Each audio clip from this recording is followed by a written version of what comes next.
కేసీఆర్ గారికి జయశంకర్ గారికి మధ్య చాలా గొప్ప అనుబంధం. కేసీఆర్ గారు రావు సాబ్ అని పిలిచేది జయశంకర్ గారిని, జయశంకర్ గారు కేసీఆర్ గారిని రావు సాబ్ అని పిలిచేది. సార్ అని చాలా ఆత్మీయంగా కేసీఆర్ గారు ఏ చిన్న సందర్భమైనా జయశంకర్ గారితో చర్చించాలి.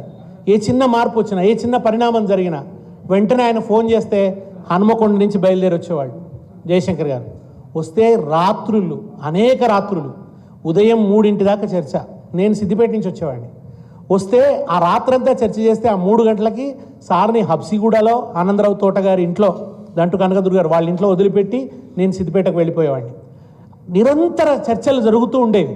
దాంట్లో సారు చిక్కుముడులు వచ్చిన దగ్గరనల్లా అద్భుతంగా విప్పి చెప్పేవాడు.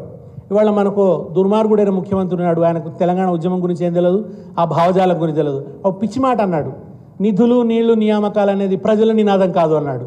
ఆ దుర్మార్గుడికి ఏం తెలుసు, ఆ నినాదాన్ని సృష్టి చేసిన వారు మన జయశంకర్ సార్. ఆయన ఇచ్చేశాడు నిధులు నీళ్లు నియామకాలని. ఆయన ఇచ్చేసిన విషయాలు చాలా వాడాం. తెలంగాణను యాచించి కాదు శాసించి తెచ్చుకోవాలి. అట్లాగే ఒక దశలో 2009లో మనం అనుకున్న ఫలితాలు ఎన్నికలలో రాలేదు.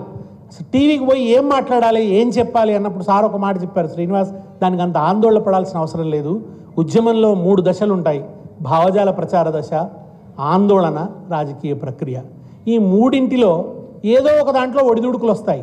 ఇప్పుడు మనకు రాజకీయ ప్రక్రియలో అనుకున్న ఫలితం రాలే, ఒడిదుడుకులు వచ్చినాయి.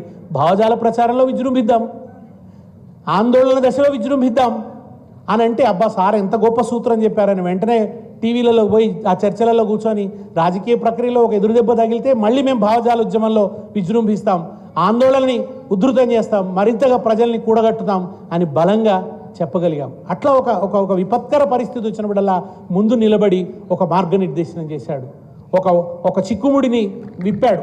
అట్లా ఒక గొప్ప అండదండనిచ్చారు ఆయన. ఆయనకి తెలంగాణ సామాజికంగా, ఆర్థికంగా జరుగుతున్న, రాజకీయంగా జరుగుతున్న అన్యాయాలన్నీ అద్భుతంగా, ఆయన ఇంజనీర్ కాదు కానీ నీళ్ల విషయాలు అంత సాధికారికంగా రాశాడు. ఆయన ఎకానమీ చదువుకున్నాడు కనుక నిధుల విషయాలు కూడా అంతే సాధికారికంగా రాశాడు. నియామకాలకు సంబంధించిన ప్రతి చిన్న అన్యాయాన్ని ఆయన రికార్డ్ చేసి పెట్టారు. ఎప్పుడు చెప్పేది, జేఎన్టీయూను మొట్టమొదట కరీంనగర్లో పెడదామని అనుకుంటే ఒక ఆంధ్ర వైస్ ఛాన్సలర్, అక్కడికి ఏమొస్తామండి, అక్కడ పోయి మేము ఉంటామా, అడవిలో ఆ అడవి మనుషుల మధ్య మేము ఉంటామా అని అంటే, ఆ వైస్ ఛాన్సలర్ రానన్నందుకు హైదరాబాద్ తీసుకొచ్చారు యూనివర్సిటీని.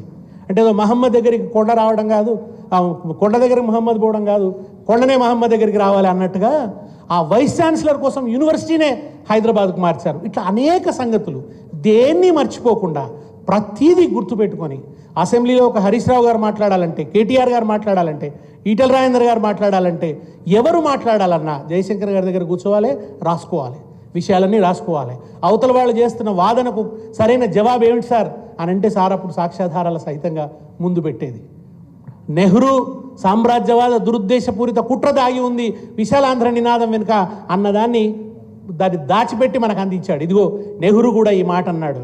ఒక అమాయకపు యువతితో ఒక గడుసైన మొరటైన పిల్లవాడి పెళ్లి జరుగుతోంది, ఎప్పుడైనా విడాకులు తీసుకోవచ్చు అని నెహ్రూ అన్నది చరిత్రలో ఉన్నదాన్ని రికార్డ్ చేసి పెట్టారు జయశంకర్ గారు. ఇవన్నీ మనకు పెద్ద ఆయుధాలుగా మారినాయి ఉద్యమంలో.